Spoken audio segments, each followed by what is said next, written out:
অবশেষে আমিও বানিয়ে ফেললাম সেই ভাইরাল ডিম মামার ডিম মশলা রেসিপি। এটা বানানো খুবই সহজ এবং খেতে খুবই মজা। কিভাবে বানালাম এবং খেতে কেমন সবকিছু নিয়েই থাকছে আজকের ভিডিও। আসসালামু আলাইকুম, কেমন আছেন সবাই? আশা করছি সবাই অনেক বেশি ভালো আছেন। তো এই ডিম মশলা বানাইতে আমার যা যা লাগবে সবকিছুই নিয়ে নিলাম, সাথে ডিমটাও সেদ্ধ করে নিলাম। যেহেতু ডিম মশলা রেসিপি, ডিম তো অবশ্যই লাগবে। তারপর হচ্ছে শুকনো মরিচ নিয়ে নিলাম, তারপর লবণ দিয়ে সুন্দর করে মেখে নিচ্ছি। শুকনো মরিচটা যে যেমন খাবেন তেমনই দিবেন। তারপর নিয়ে নিলাম হচ্ছে পেঁয়াজ। পেঁয়াজ দিয়ে শুকনো মরিচটা সুন্দর করে মেখে নিলাম। পেঁয়াজ আর মরিচটা সুন্দর করে মেখে এর মধ্যে দিয়ে দিব হচ্ছে শসা কুচি করে রাখছিলাম, সেই শসাটা দিয়ে দিব। তারপর শসাটা দিয়েও সুন্দর করে এটা মিক্সড করে নিতে হবে। যত সুন্দর করে মিক্সড করবেন খেতে কিন্তু তত মজা হবে। এই যে সুন্দর করে মাখা শেষ। তারপর আমার মনে হচ্ছিল যে ঝালটা একটু কম হয়ে যাবে, তো আর একটা ঝাল দিয়ে দিলাম। তারপর দিয়ে দিলাম হচ্ছে একটু লেবুর রস। এটা দিলেও হবে, না দিলেও হবে, তবে এর মধ্যে যদি ধনেপাতা দিতে পারেন তাহলে কিন্তু আরো ভালো হবে। আমার বাসায় ধনেপাতাটা ছিল না, তাই দিতে পারি নাই। তারপর দিয়ে দিলাম হচ্ছে টমেটো সস।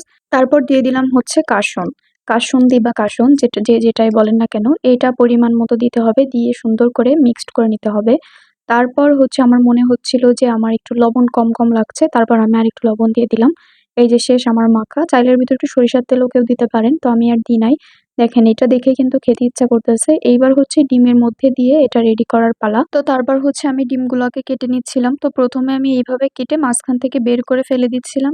আমি ভাবছিলাম যে হয়তোবা ভিতরে ভালো করে মশলাটা চাপে এইভাবে কাটলে, পরে আমার হাজবেন্ড বলল যে মাঝখান থেকে কেটে দুই পাশ থেকে চাপ দিলেই মাঝখানে ফাঁকা হয়ে যাবে, তারপর হচ্ছে মশলাটা দিতে পারবা।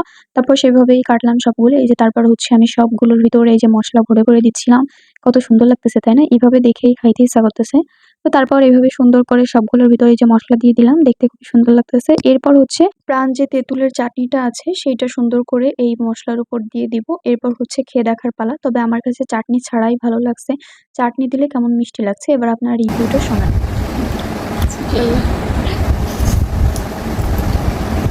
আরে মুখ দিয়ে বলেন কেমন? জাস্ট ওয়াও, জাস্ট ওয়াও, একবার ট্রাই করবেন। আসলে খেতে অনেক মজা, আপনারা একবার হলেও ট্রাই করে দেখবেন। যারা ডিম খেতে চান না, এভাবে ডিম খাওয়া ট্রাই করে দেখতে পারেন, খুবই ভালো লাগবে। Thank you.